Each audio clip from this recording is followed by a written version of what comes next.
Are you looking for a business plan that not only excites you, but it also gives you insight into the future, but also breaks it down into what you need to do for the next quarter? Well, I've got you. Hi, I'm Stacie Peterson. My channel is all about helping you grow your real estate business and have the elite operations that you deserve. This presentation you're going to see is for my organization insiders only, but I wanted to make it available because I feel that in the market, there isn't a great business plan that has not only transactions and what you want to make, but also takes into account your branding, your values. This training is not only just for agents, but also your operations team, agents on your team. It can help everybody with mindset, systems, tools, and growth. And again, like I said, future pacing, but breaking it down. So you're going to find a document that lays out everything, but also the training in under 45 minutes for a full, complete business plan. So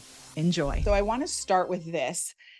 The idea is that you want to really look at your goals 3 times a day. And I know that sounds like a million times more than what you have time for, but here's a few easy ways to do it. Once you complete your business plan, you want to break it down to, maybe call it 5 sort of statements that you really know that if you look at them every day, it will keep you on track for your business plan. And what then you can do is you can take a picture of those 5 statements. Maybe you just write it on a piece of paper. You can get creative and put it in Canva, and then take that picture or image and make it the screensaver for your phone, the screensaver of your computer.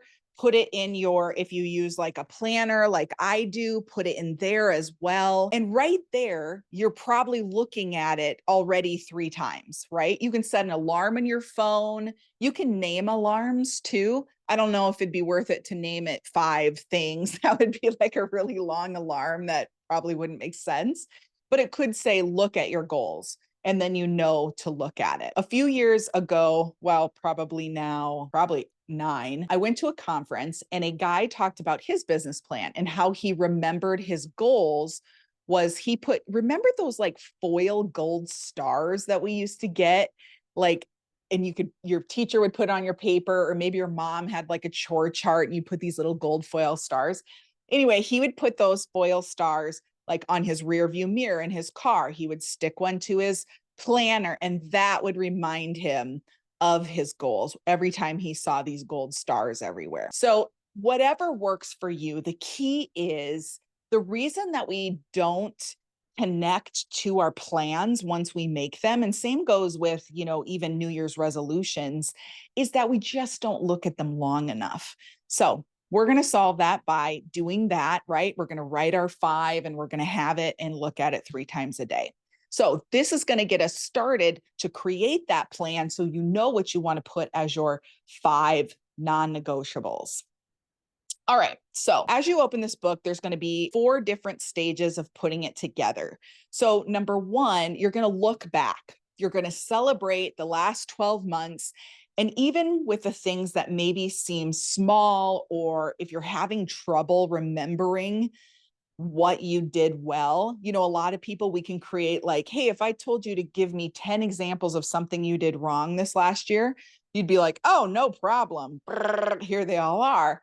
But sometimes when we ask for what are the 10 things that you do really well, it takes us a while. So you might need a little bit of time to work through that, but it's so important. It's like the thing I want to skip, most people want to skip, but it's good to do. So that's the first part of this business plan that you'll see. The second part is removing any obstacles. So all of us have a full plate, but there's things that we can delegate to others, even when we don't have like a dedicated team of people. There's things like, let's say you need to make brochures, okay? You can go into Canva or the marketing center, create a template and use it every single time, right? That's delegating. Even though it's not delegating to another person, you're doing it over and over. So you want to make things easier. So think about that, and we'll go through it here.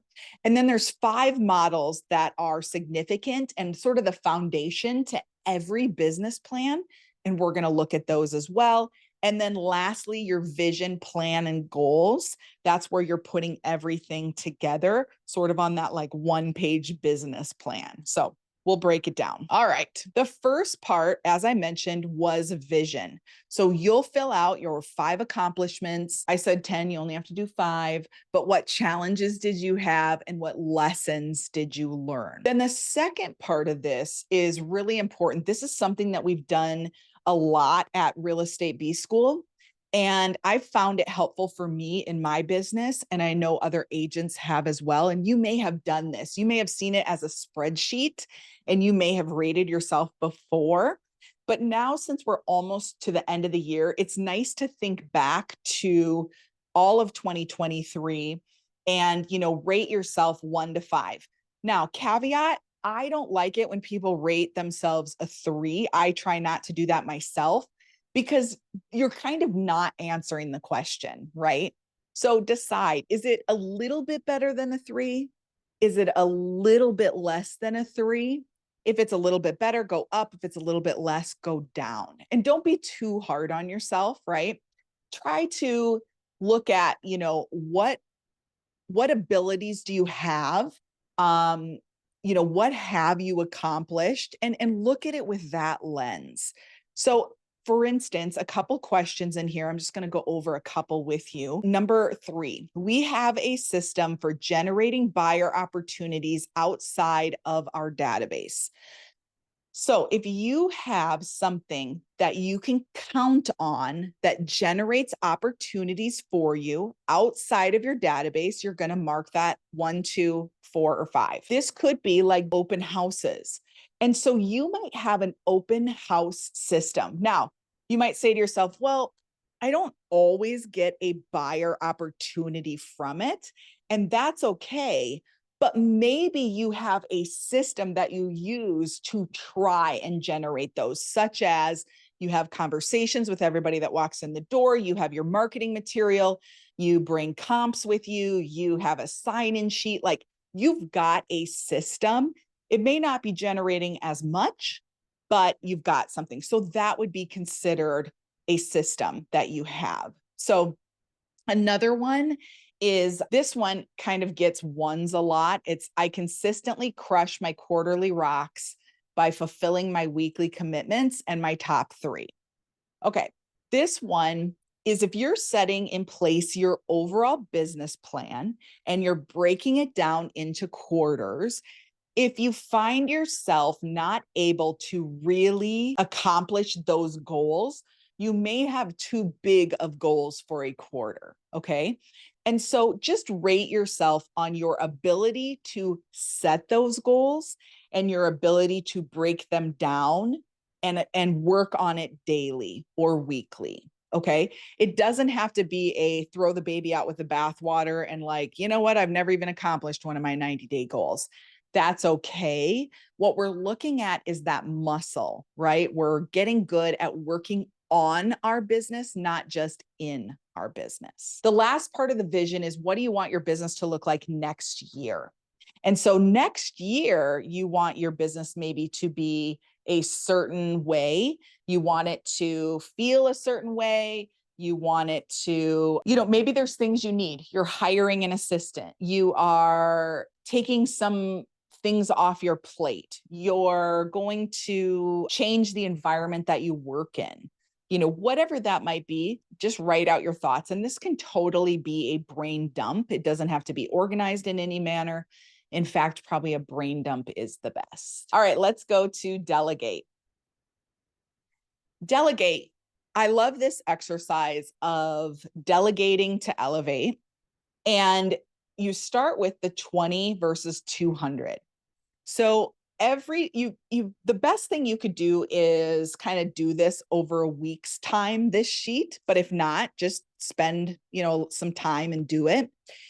And on the left-hand side, you're writing down anything that you could pay someone $20 an hour or less to do. And on the right-hand side, where it says $200 an hour, those are the things that are unique that you do. So you have to, whatever you decide, you have to negotiate the offer. Like that is important to you. You don't feel like you're going to pass that off to anybody else. That goes in the $200 per hour. Client connection calls, prospecting, whatever that is, that's the $200 per hour. Then once you fill out that top part, you're going to take the $20 an hour and try to give that to someone. So who?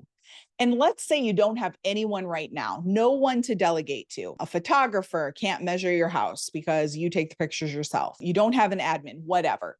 Then right beside each of those, so if you number these and then number it at the bottom and put the who, it might be a future admin. So you write admin beside, number one, number two, whatever. On the $200 per hour, we're not looking for who because we know who the who is, that's you. We're looking for the how. So if there's things that you need to make better or do more often or really get into your calendar because it's something that you skip a lot, that's the how. So these $200 an hour down here, you're going to have a how for. The $20 per hour and less activities, who is going to be a who. Okay. All right. Let's jump into the numbers. So this is the part that most business plans have, right? How much do you want to make? What's your total expenses? And this breaks it out for you exactly. So how much do you want to make? What percentage to withhold from taxes? I would use 15% on this one because it's taking the gross of what you want to make.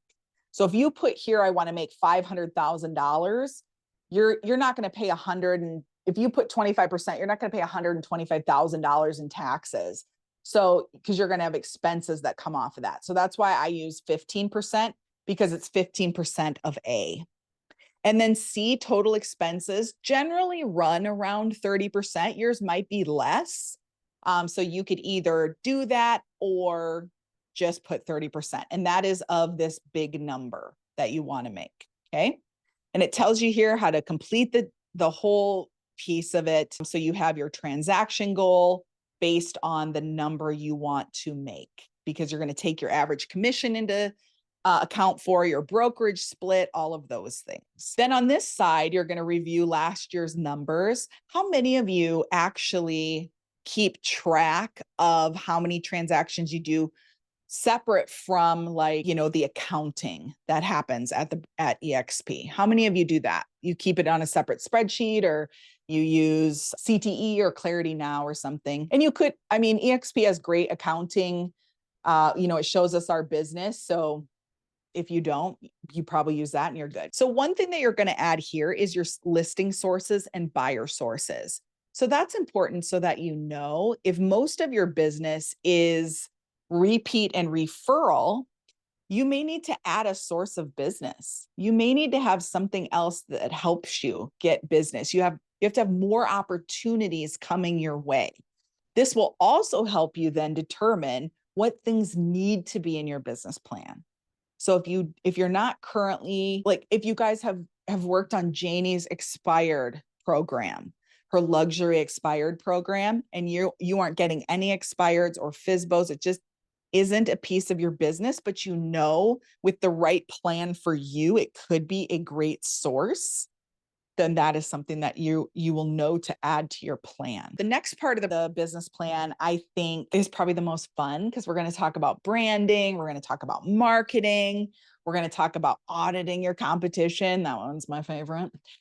So when you're taking a look at branding, you have a brand, whether you know it or not, right? We all do. People know us for X, Y, and Z.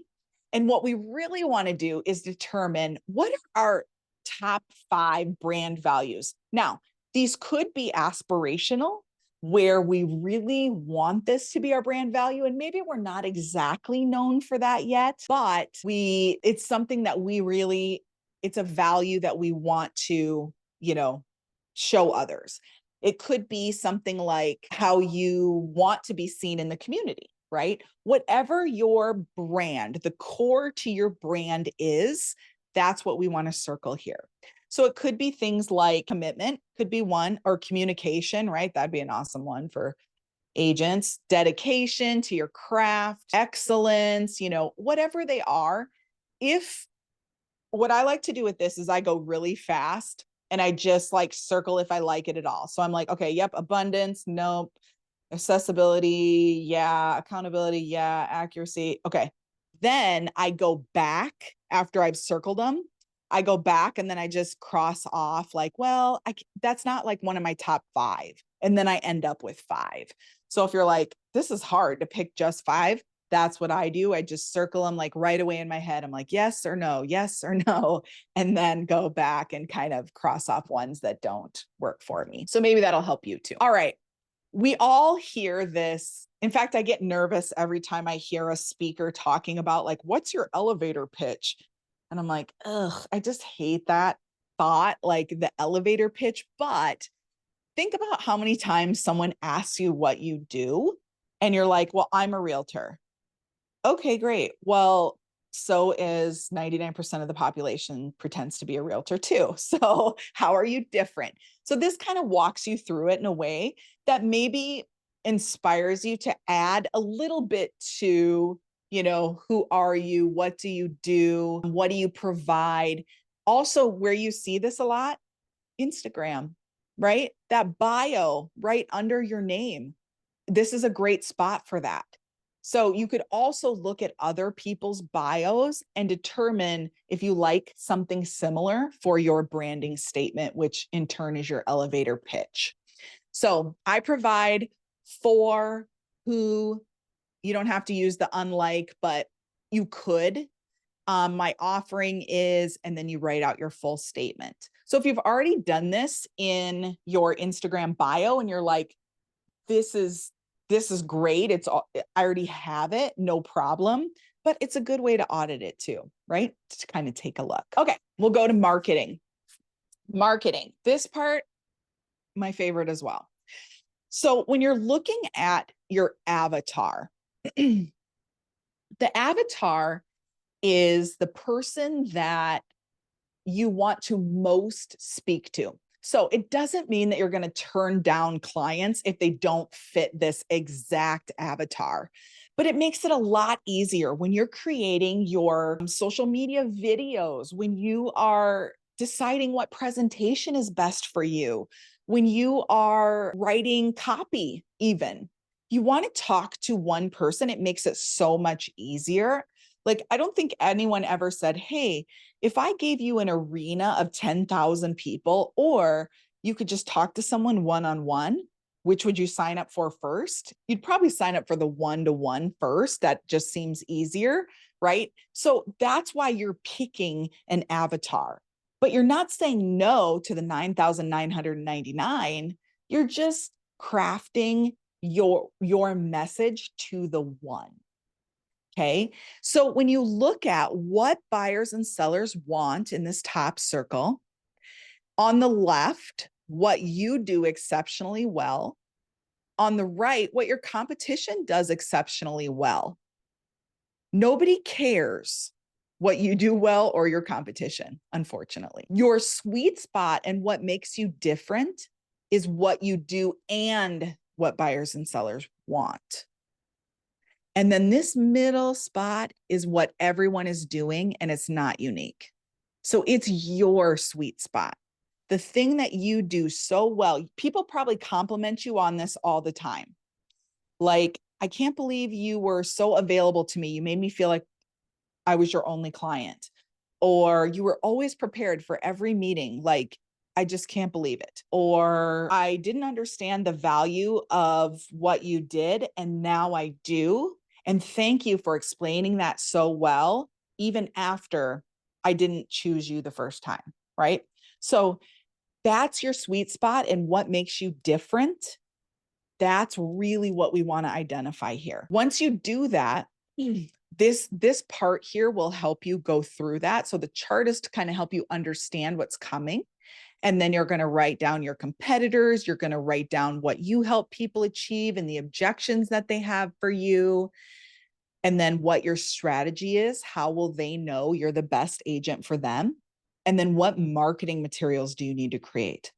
One thing that I love that we did on our team is we always had each agent always had like packets of materials that explained what we did, what they did, and then what the brokerage did, if that made sense. So when they were at an open house, they would have booklets, or for a little while it was pamphlets on why they are the best agent, exactly what we're talking about here, what they do exceptionally well. There could be like sales records in there if you want, but those materials allow people to believe what you're saying because they can read it and see it, versus you just telling them at an open, they leave, and then they're like, oh gosh, what was that guy's name? What was that gal's name? I can't even remember. We went to so many opens today, and everybody was like sitting there and said, go ahead and take a look. Let me know if you have questions, so it wasn't unique for them. But the material that you can give them or talk through it with them is how you gain clients, right? So could be that, it could be when you meet a client, right? Because now we have to get the showing agreement signed. Are you presenting anything to them? Maybe just like a pinch of a presentation. Maybe you need like a one sheet, right?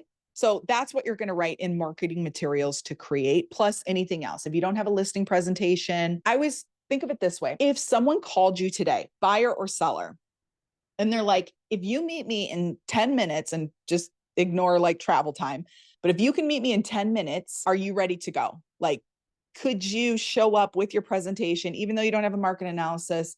Do you have that ready to go? Like, boom, I just have to grab it and I'm out the door. Or is it stressful if someone calls you because you're like, oh gosh, ugh, I need to edit this, I need to do this. Do you have some things ready to go is the point. Okay. Then audit. So auditing is all about social media. And it talks about, what are your social goals? Are you trying to attract people with your social media? Maybe you're not even active on social media. This will kind of help you think through it a little bit. Do you just want to drive traffic to another website? Are you trying to just grow an email list? Are you trying to engage with people, teach them something? All of that will be part of this audit. Okay. And this is super helpful. Like if you're like, yeah, I don't know, I'm on social, I don't really know anything about it, this will help. So take the time to kind of go through this. All right. Then the last part is the goals. And this is where I told you everything kind of comes together. We're going to write in here what our 3-year vision is. Now, this could be 3 to 5 years, like 3 to 5. We just always use 3, but it can be in that time frame.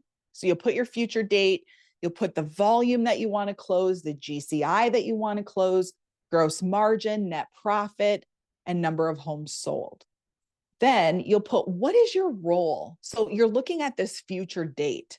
So 3 to 5 years from now, what do you want your role to be in your business? Maybe you want it to stay the same. Maybe you want a buyer partner, a listing partner.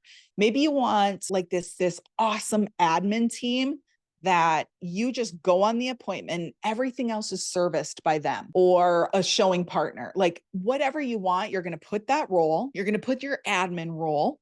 Okay. And then you're going to put the systems that you need. This isn't on here, but what I really love to add to this is, who do you need to become in order for this to happen? Because a lot of times there's just personal development. I would say 99% of the time, in order for us to achieve something big in a future date, we have to become a person who would accomplish those things, right? So if we don't have that business right now, then we know we have to grow in different areas, right? Because we're projecting out in time. So maybe it's that you need to be a better communicator. Maybe it's that you need to be comfortable on video. Maybe it's that you need more sources of business. Maybe you need consistency and accountability. So try to add that in here as well, because I think it's a good reminder of the things you're going to be working on. Then from there, you're breaking that down into a 1-year goal. So think 2025. So future date 12/31/25. You're working the same numbers that you need for next year, your role, admin role, systems needed, sources of business, Are there additional people that you need? That could even be a coach, a mentor. It could be, you know, agents. Maybe you're adding agents, things like that. And then from there, we're breaking it down into that quarterly goal. Remember, we were talking about on the first assessment, if you're having trouble reaching your quarterly goals, then this is a great way to break it down. So from 3-year to 1 year, 1 year to 90. Not a new concept, but a lot of people just don't take the time to do it. And we have, call it 2 months left to do this, to work through this, really put some time into it. And then have this plan somewhere where you're going to look at it often, but you're going to break down your plan. Remember, your 1 year also to have 5 statements that you're going to look at consistently. So that's the plan that I gave you to kind of work through.